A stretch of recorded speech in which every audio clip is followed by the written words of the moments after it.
So I'm sure most of you have heard about the new Battlefield 1 reveal trailer that they launched last Friday.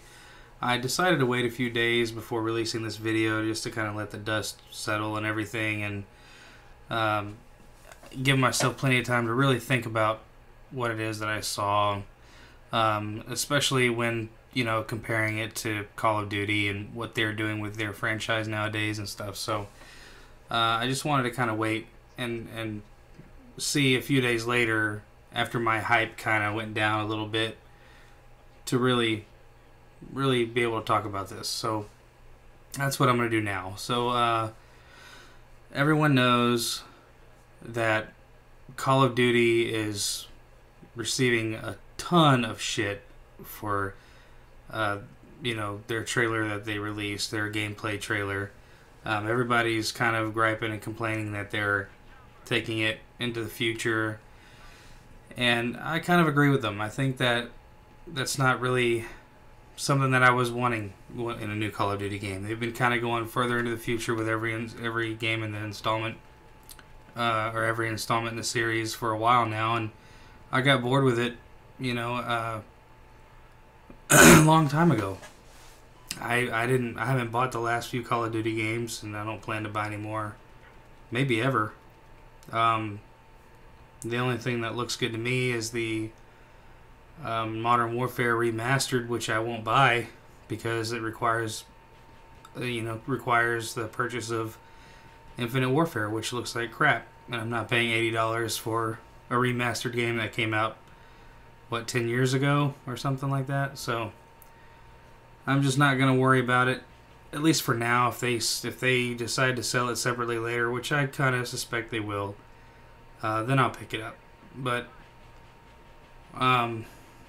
anyway, that's off topic. Not here to talk about Call of Duty.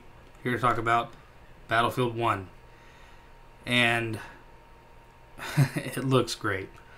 The trench warfare, of course, has everybody excited. Me personally, it looks...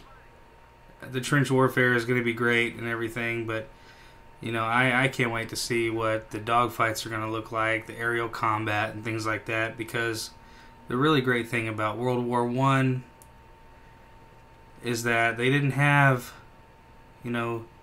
heat-seeking missiles and laser designation and things like that. There was no fire and forget. There was aim down the sights, fire, and it's hit or miss. And I really can't wait to see what it's going to be like in those biplanes with a gunner on the back, really taking to the skies, and without having to worry about 15 people with Stinger rockets shooting you from the ground. That's just so aggravating.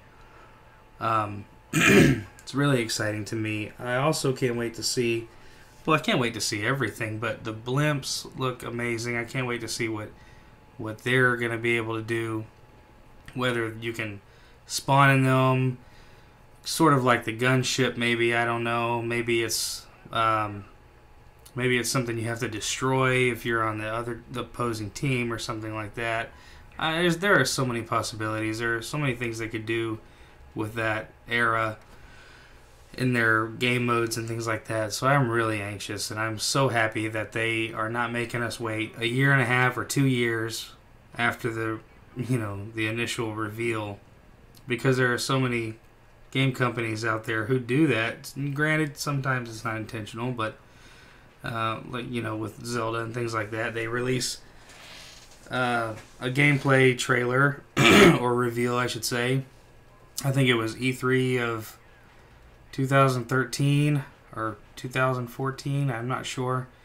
And now it's not even coming out until 2017. So it's pretty ridiculous. It makes me want to just fall asleep at my desk sometimes, and I fall asleep getting so bored waiting, but I have plenty of games to hold me over, so I'm not going to complain too much.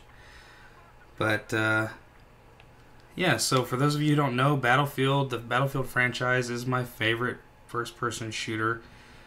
It's my favorite series for FPSs, and I've been playing them for a long time.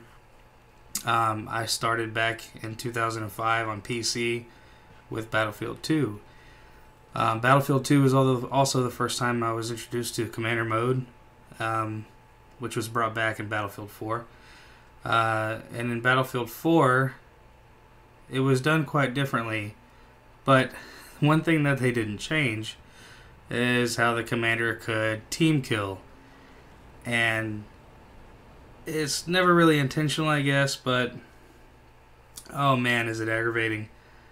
In Battlefield 2, you could drop artillery on your own teammates and things like that, but I'm glad that they did change one thing, and that is that in Battlefield 2, the commander was also a soldier on the ground who just had like a little laptop or whatever it was. You could go prone in a corner somewhere and do your little commander thing.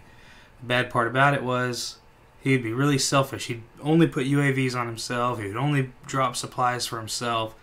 He would call in artillery strikes where he was wanting to go and things like that. And that is what was so frustrating about it. So the way they did it with Battlefield 4, taking him out of the game, making the commander focus on being just the commander, was so great, because it sort of,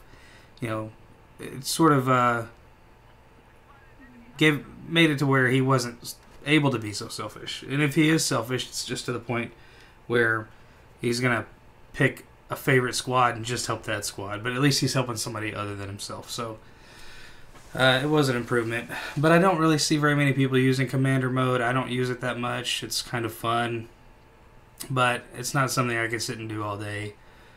I love aerial combat. I love tank and armor combat. I love the idea of trench warfare. Can't wait to see it.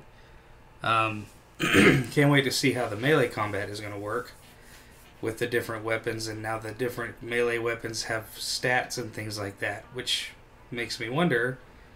The way I see it in my head is, you might have a trench club that's a smaller weapon. It takes a couple of hits rather than just one to take an enemy down, but it's faster. And then you have something like a shovel or a mace or something, bulky or heavy, and it's a one-hit kill, but it takes, a lot longer to swing it, maybe a little longer to recover and pull your gun back up and things like that. So it's interesting.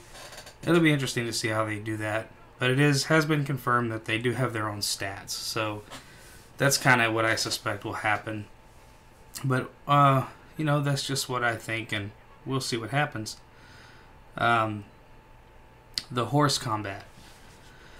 The horse combat. So,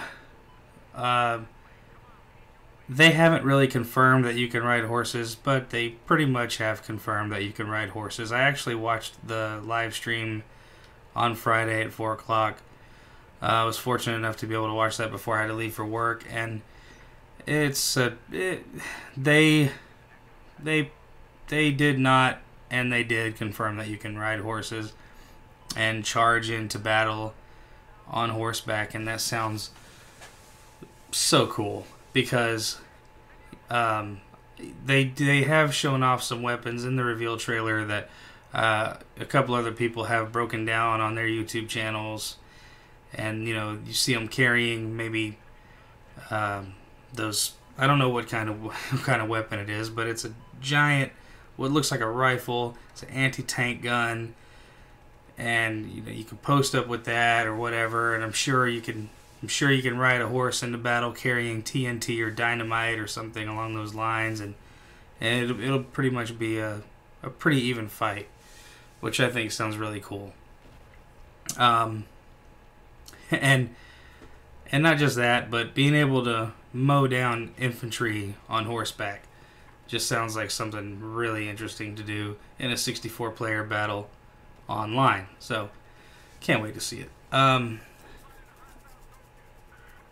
What else was there? The blimps, yeah. I kind of figured that was a blimp too.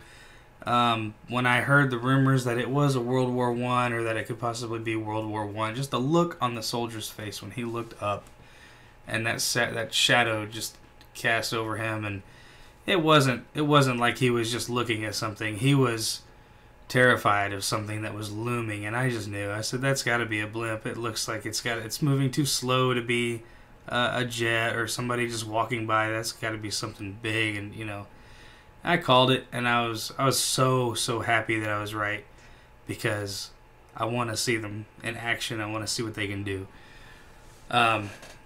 Lastly, the thing I'm probably excited for the most is the battleships, because we've seen sea combat in Battlefield 4 and sort of in the other Battlefield games, but it never was a huge part of the game. It was always something sort of, you spawn on an aircraft carrier, and then you make your way to the island, and then you play there, or something like that. Or in Battlefield 4, carrier assault mode, where you have to rush the carrier assault. But it didn't really ever feel like sea battle. You weren't attacking. Yes, you were attacking the carrier, but I don't know. It just I feel like Battlefield 1 is going to have a much different take on it, a much different approach, and that's what I can't wait for, especially since you'll be able to do fire from the battleships and things like that. You'll actually be able to have, it's not just a one-sided fight. You're not going to storm one or anything like that. You'll actually kind of be able to grab the guns on the battleship, try to shoot the planes down. Oh man, it just sounds so awesome.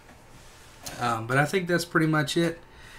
I think that I don't really think that Call of Duty is completely dead, because the release of Battlefield 1 is going to be so great. I do prefer Battlefield. I do think that it's going to smash Call of Duty in terms of the score and hopefully sales. We'll see. But that's an entirely different subject. Anyway, thanks for watching. Don't forget to like, favorite, comment, and subscribe for more videos. And I hope to see you guys on the battlefield. You guys take it easy.